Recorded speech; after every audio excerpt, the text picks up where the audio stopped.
श्री सद्गुरु महाराज की जय। श्री सद्गुरु महाराज की जय। प्रभु प्रेमियों, हम लोग श्री गीता योग प्रकाश से पाठ सुन रहे हैं और श्री गीता योग प्रकाश के चौथे अध्याय का 2 वीडियो में पाठ सुन चुके हैं और अब यह तीसरा वीडियो है। यह अध्याय थोड़ा लंबा है, इसका एक वीडियो और बनेगा।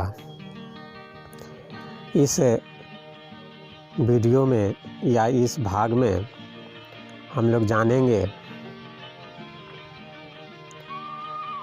कि प्राण कितने प्रकार के होते हैं।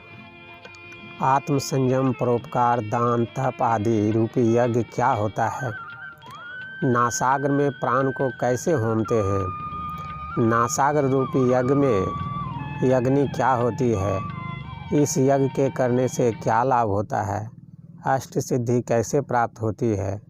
दृष्टि योग कैसे करते हैं। सांभवी मुद्रा क्या है, आदि बातों को। तो आइए इस तीसरे वीडियो का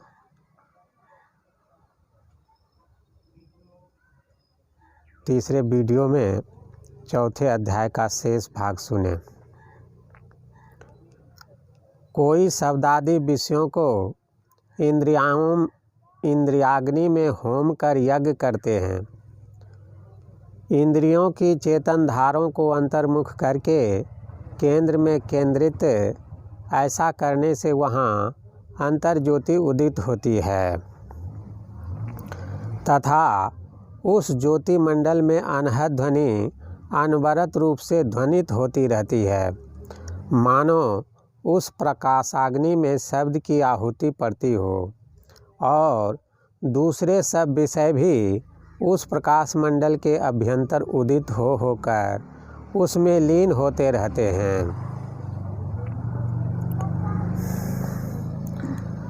मानो सब सूक्ष्म विषयों की आहुतियाँ उस प्रकाशाग्नि में पड़कर भस्म होती हैं।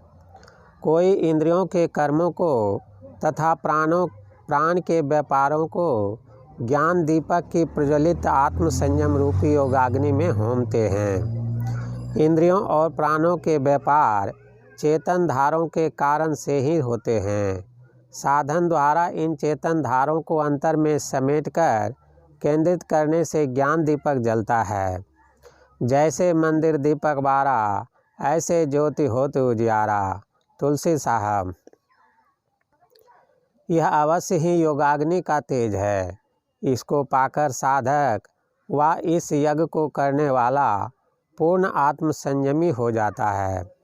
कोई परोपकारार्थ द्रव्य दान रूप यज्ञ, कोई तप रूप यज्ञ, कोई योगाभ्यास रूप यज्ञ, कोई स्वाध्याय रूप यज्ञ और कोई ज्ञान यज्ञ को अपान वायु अर्थात ज्ञान ग्रहण और ज्ञान दान रूप यज्ञ करते हैं।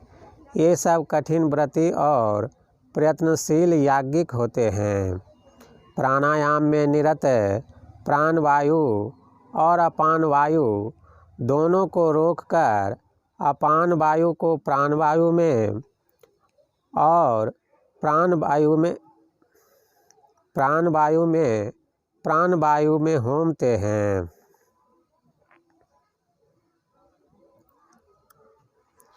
दृष्टि योग से सुषुम्ना में ध्यान स्थिर हो जाने पर भी यह होम हो सकता है अथवा अध्याय 6 में कहे गए नासाग्र में देखने के अभ्यास से और दूसरे भोजन का संयम कर प्राणों में प्राण होमते हैं।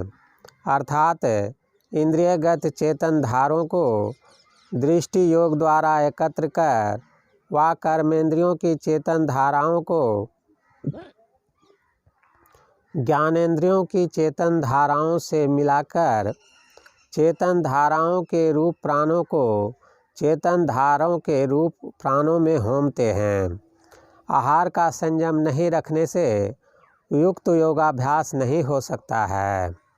अध्याय 6 में इस संयम को आवश्यक बतलाया गया है। पहले जब दृष्टि योग के अभ्यास से युगल नेत्रों की चेतन धाराएं जुटकर एक बिंदुता ग्रहण करती हैं, तब सब इंद्रियों की चेतन धाराएं उसी बिंदु में खींचकर सब मिलजुल कर एक हो जाती हैं। इस प्रकार प्राण का प्राणों में होम होता है, परंतु इस होम को बिरला ही गुरुमुख जानता और करता है। युक्त औगिक यज्ञ में ब्रह्म परमात्म रूप अग्नि प्रत्यक्ष होती है, तब याज्ञिक को पूर्ण आत्मज्ञान प्राप्त होता है। उसके किए हुए अन्यान्य सब यज्ञ उस ब्रह्माग्नि में आप से आप ही आहुति होकर पड़ जाते हैं। वह याज्ञिक कर्म रहित हो जाता है, कर्म की हो ही स्वरूप ही चिन्ह। वह अहम पद से ऊपर उठ जाता है। इस पद पर आरूढ़ रहकर अपने कर्तव्य कर्मों को करते हुए वह कर्ता बना रहता है। इस यज्ञ को जानने वाले याज्ञिक उपर्युक्त यज्ञों के द्वारा अपने पापों अर्थात सर्व कर्म बंधनों को भस्मीभूत करते हैं। यज्ञ से बचा हुआ अमृत खाने वाला सनातन ब्रह्म को प्राप्त करते हैं। क्रमशः इस वीडियो में मुख्य पाठ इतना ही। अब टिप्पणी वाला पाठ पढ़ते हैं जो पीछे छूट गया था। जिसे किसी आश्रय की लालसा नहीं है, वह कर्म में अच्छी तरह लगा रहने पर भी कुछ नहीं करता, ऐसा कहा जा सकता है। महात्मा गांधी। रेखांकन इस लेखक का है। इसके द्वारा गीता कर्म में निमग्न रहने व अच्छी तरह लगे रहने अर्थात अत्यंत मनोयोग से कर्म करने कहती है। पर यहाँ मन लगाकर कर्म करने के लिए विकर्म शब्द का प्रयोग नहीं करती है। इससे यहाँ अच्छी तरह प्रकट होता है कि गीता कर्म के साथ मन के मेल को विकर्म कदापि नहीं कहती है। 3. कर्म में विकर्म उड़ेलने से अकर्म होता है। कर्म में विकर्म डाल देने से वह अकर्म हो जाता है, मानो कर्म करके फिर उसे पोष दिया हो। ऐसा क्यों? इसको युक्ति युक्त रीति से कि मनोयोग से कर्म करने पर वह कर्म क्यों हो जाता है, समझाए बिना ही ठीक नहीं है। पूर्ण मनोयोग से किया हुआ कर्म अकर्म हो जाएगा, यह मानने योग्य नहीं है। प्रथम तो विकर्म का अर्थ मनोयोग युक्त कर्म लगाना भगवत गीता के अनुकूल नहीं है। तब भगवत गीता के आधार पर उपर्युक्त बातें कहनी पूर्ण रूपेण असंगत है। नाम का तेल सूरत की बाती, ब्रह्म अग्नि उद्गारू रे, जगमग ज्योत निहारू मंदिर में, तन मन धन सब बारू रे। कबीर साहब। अनिमादि सिद्धियों के प्रलोभनों को हवन कहते हैं। अपान में प्राण वायु को, प्राण में अपान को होमना, दोनों का अवरोध करना, प्राणों को प्राण में होमना तथा शब्दादि विषयों को इंद्रियाग्नि में होमना, ये सब समाधि के साधन हैं। आगे इन साधनों पर यथासंभव प्रकाश डाला जाएगा। ये विशेष रूप से गुरुगम्य हैं। प्राण एवं प्राणवायु दोनों ही दृष्टि योग के अभ्यास से रुकते हैं। द्वादशांगुल पर्यन्ते नासाग्रे बिमलेम्बरे संविदृशि प्रशांतां प्राणस्पंदो निरुध्यते। भूमध्ये तारकालोक शांतावंत मुपागते चेतनैकतने बद्धे प्राणस्पंदो निरुध्यते।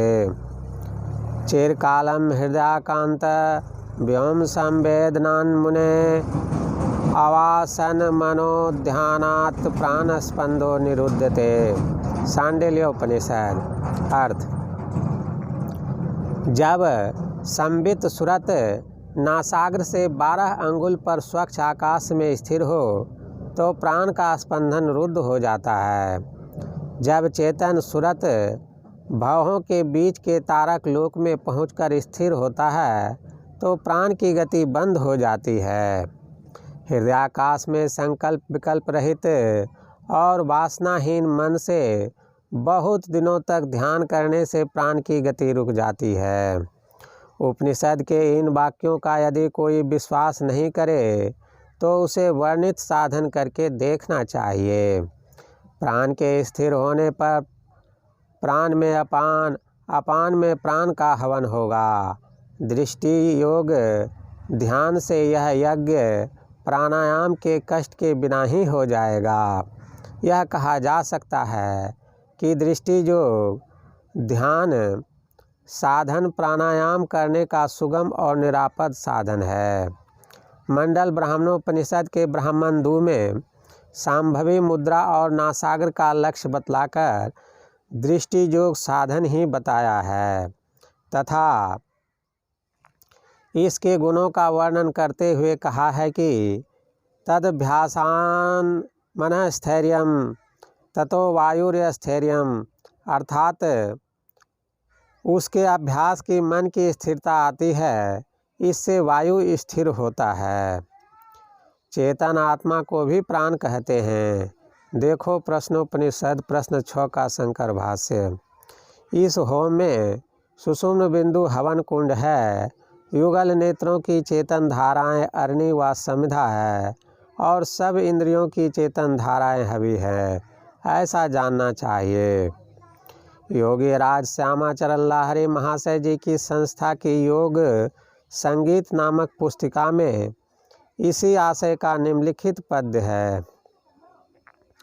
आनंदे आनंद बाढ़े प्रतिक्षण, 10 इंद्रिय थाके शून्यते बंधन, रिपुचय पाराजय सकल आनंदमय, अनुभव मात्र रे आर पार पायले, जेमेन जीवेन जीवन थाके ना।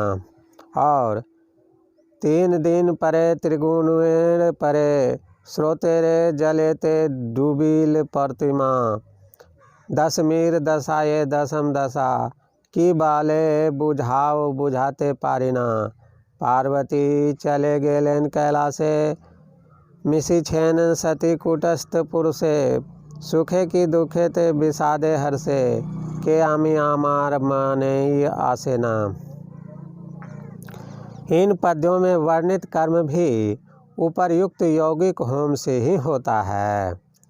जो परोपकार से बचे हुए धन को अपने काम में लाता है और दूसरे सब युक्त यज्ञों को करता है, वह सनातन ब्रह्म को निसंशय प्राप्त करेगा। इंद्रियाग्नि में शब्दादि विषयों को होमने को कुछ लोग भजनादि सुनना बताते हैं, परंतु शब्दादि पंच विषयों को परमात्म संबंधी भक्ति भाव में लाकर उन विषयों को इंद्रियों से युक्त कर देना होता है। इस तरह इंद्रियाग्नि में विषयों को होम कर सनातन ब्रह्म की प्राप्ति हो संभव नहीं है। इस यज्ञ का दूसरा प्रकार सूक्ष्म है। कर्मशः। श्री सद्गुरु महाराज की जय। प्रभु प्रेमियों, अभी श्री गीता योग प्रकाश से आप लोग 4थे अध्याय का शेष भाग में से कुछ शेष भाग को सुना। वह श्री गीता योग प्रकाश नामक इसी पुस्तक से पाठ करके सुनाया गया। इस पुस्तक को आप सत्संग ध्यान स्टोर से ऑनलाइन मंगा सकते हैं। इसके लिए वीडियो के विवरण में लिंक रहता है। अगर आपको इस तरह का वीडियो पसंद है तो चैनल को सब्सक्राइब करके वीडियो को लाइक कर दें और अपने इष्ट मित्रों को भी शेयर करके बतावें कि इस श्री गीता योग प्रकाश में क्या क्या बातें लिखी है, इसे भी आप लोग थोड़ा समझें, जिससे कि आपके मोक्ष मार्ग को सही संबल और दिशा प्राप्त हो। श्री सद्गुरु महाराज की जय।